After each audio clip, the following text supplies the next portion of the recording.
네, 삼성전자 주주분들 안녕하십니까? 김프로입니다. 오늘도 장 마감을 하고 방송을 켰는데요. 빠르게 핵심만 말씀드리는 시간 가져보겠습니다. 먼저 오늘 삼성전자는 6.3%가 넘게 하락을 하면서 마감을 했는데요. 그 이유가 있었습니다. 간밤에 이 미국 증시가 흔들렸거든요.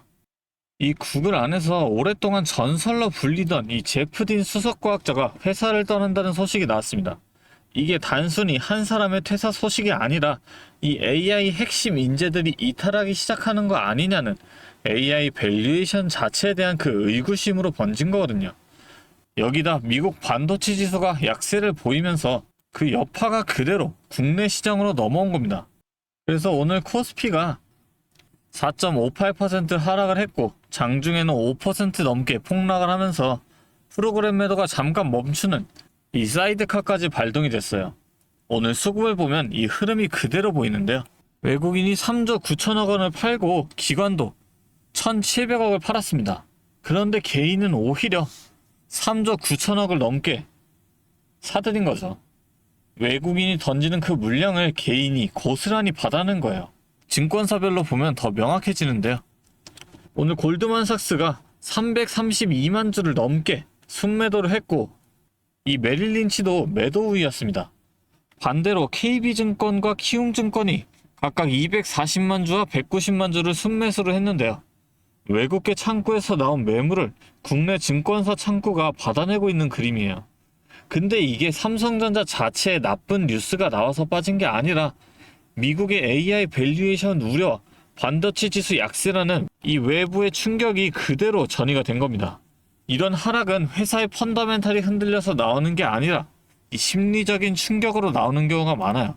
그래서 오늘은 지금 이 하락이 차트로 봤을 때 어디까지 온 자리인지, 그리고 당장 내일 금요일부터는 어떻게 대응을 해야 할지까지 말씀을 드릴 테니 영상 끝까지 집중을 해주시고 구독과 좋아요 그리고 댓글로도 삼성전자 화이팅 한 번씩만 달아주시면 감사하겠습니다. 먼저 거래량을 보시면 오늘 거래량이 전일 대비해서 115%가 나왔습니다. 어제보다 더 많은 물량이 오간 건데요.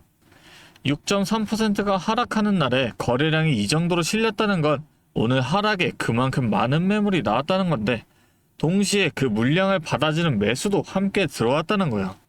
아까 말씀드린 그 개인의 순 매수가 실제로 이걸 뒷받침해주고 있는 거죠. 그리고 RSI도 한번 보겠습니다. 이 RSI는 이 주식을 살려는 사람이 많은지 팔려는 사람이 많은지를 숫자로 보여주는 지표인데요. 0부터 100까지가 있는데 살려는 사람이 너무 많으면 70을 넘어가면서 과열 구간이 옵니다.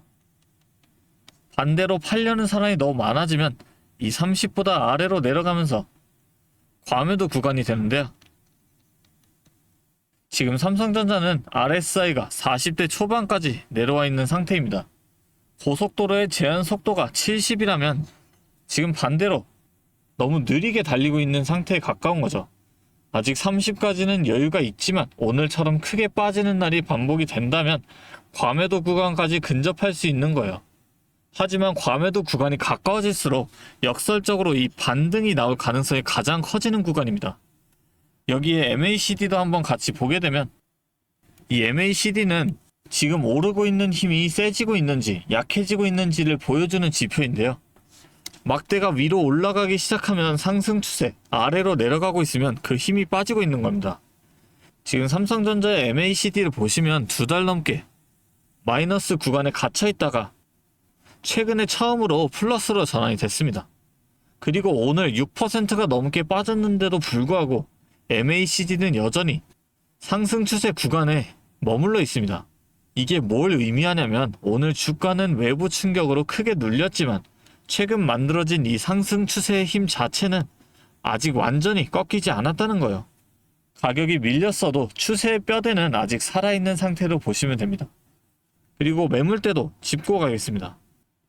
지금 위쪽에 매물대가 여러 겹으로 쌓여 있는데요. 그 중에서도 25만 3,600원에서 26만 9,200원 사이 이 16.5%의 매물대가 제일 두껍게 걸려 있습니다. 오늘 종가가 23만 500원이니까 이 매물대까지의 거리는 아직 있는 상태입니다. 이 매물대를 다시 향해서 올라가려면 지금 이 가격대에서 먼저 바닥을 다지는 과정이 필요하다는 거예요. 오늘의 이 하락으로 그 바닥을 다지는 구간이 다시 시작된 걸로 볼 수 있습니다. 이렇게 변동성이 큰 장에서는 주가가 한쪽 방향으로만 쭉 올라갈 수가 없습니다. N자형으로 파동을 그리면서 움직이거든요. 이렇게 상승 추세가 그어졌다고 해서 무작정 상승하는 게 아니라 올라가고 눌리고 다시 올라가고를 반복하는 거예요. 그러면 우리가 취할 수 있는 전략은 명확해지는 거죠. 당장 내일부터라도 이 눌리는 구간에서 분할 매수로 담아 두셨다가 반등이 나오는 지점에서 일부를 정리하시는 걸 반복하시면 됩니다. 그럼 위쪽에서 물려 계셨던 분들도 평단을 낮춰가실 수가 있고, 아직 안 들어가신 분들도 이 구간마다 나눠서 접근을 하시면 훨씬 여유있게 자리를 잡으실 수가 있는 거죠. 물론 이 주식시장에서 정확한 타이밍과 이 가격 예측은 불가능합니다. 결국 돈은 스스로 판단을 해서 벌어야 하기 때문에 제가 어느 지점에서 매수 매도를 권장드려도 그 내용을 믿고 판단하시는 건 직접 내려야 한다는 거죠. 그런데도 혼자 하시는 게 좀 힘들다, 어렵다 하시는 분들도 좀 계시더라고요. 기회는 옵니다. 절대 포기하지 마세요. 저는 이런 장일수록 잠깐씩이라도 반등이 나와준다면 이 수익을 실현해야 한다는 생각에는 변함이 없습니다. 이런 변동성장에서 계속 홀딩해가는 중장기 매수 관점이 아니라 차익 실현의 기회로 봐야 한다는 거예요. 물론 이건 제 관점이니까 의견 한 개 정도로만 봐주시고, 이 의견에 동의하시고 같이 대응을 해보고 싶다 하시는 분들만 위에 있는 이 번호로 간단하게 삼성이라고 문자 보내주시면 제가 그 문자 확인하는 대로 제가 보고 있는 대응 시점을 같이 공유해 드리겠습니다. 제가 오랫동안 이 시장을 보면서 느낀 게 하나 있는데, 이 정보들이 없어서 손해를 보시는 분들보다 이 정보는 이미 다 갖고 있는데 혼자 판단을 하다가 이 타이밍을 놓쳐서 손해를 보시는 분들이 훨씬 많다는 겁니다.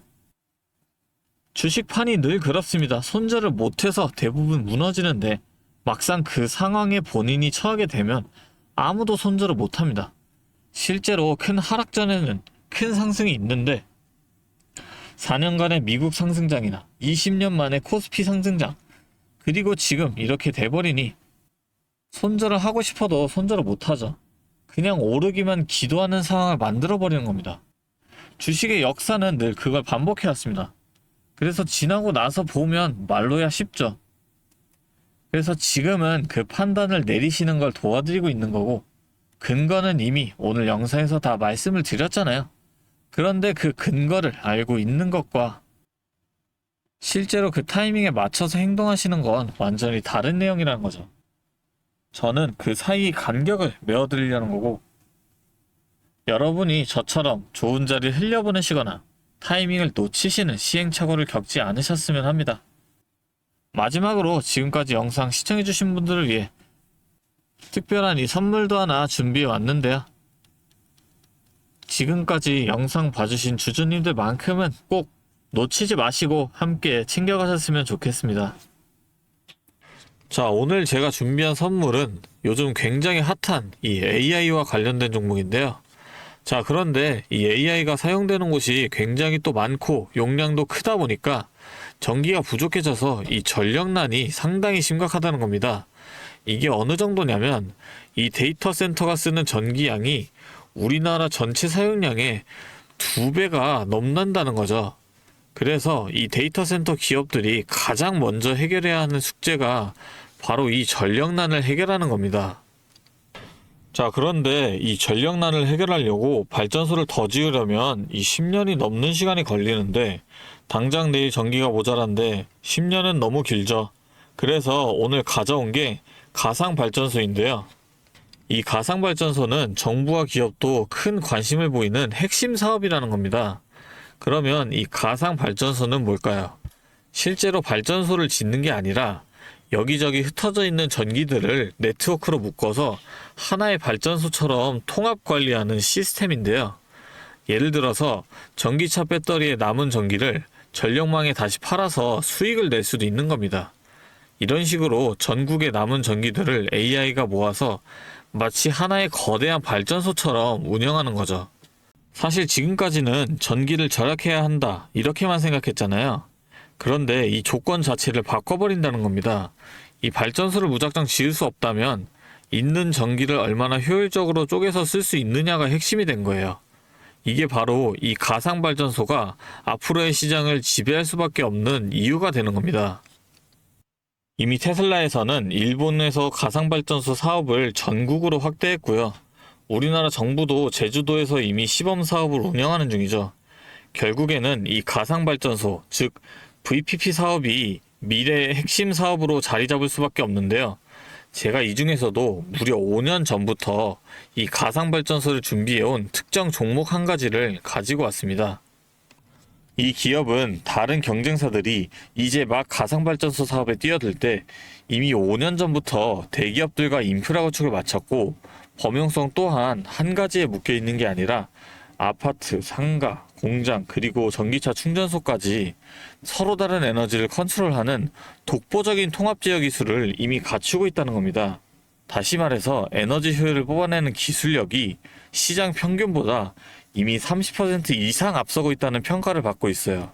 그렇다면 올해 2026년 분산에너지 특화 사업이 본격화되면 어떻게 될까요?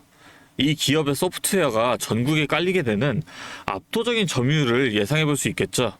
그렇다면 우리는 남들보다 한 발 앞서서 이 수익의 길목을 지키고 있어야 큰 수익을 가져간다는 겁니다.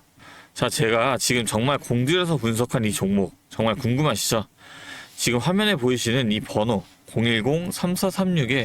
010-3436-7531로 선물이라고 두 글자 적어서 문자 보내주시면 제가 확인하는 대로 분석한 리포트와 함께 종목명까지 바로 공유해드리도록 하겠습니다. 제가 드리는 이 선물로 우리 구독자분들이 조금 더 여유있고 성공적인 투자 이어나가셨으면 좋겠고요. 지금까지 긴 영상 시청해주셔서 감사합니다. 김프로였습니다.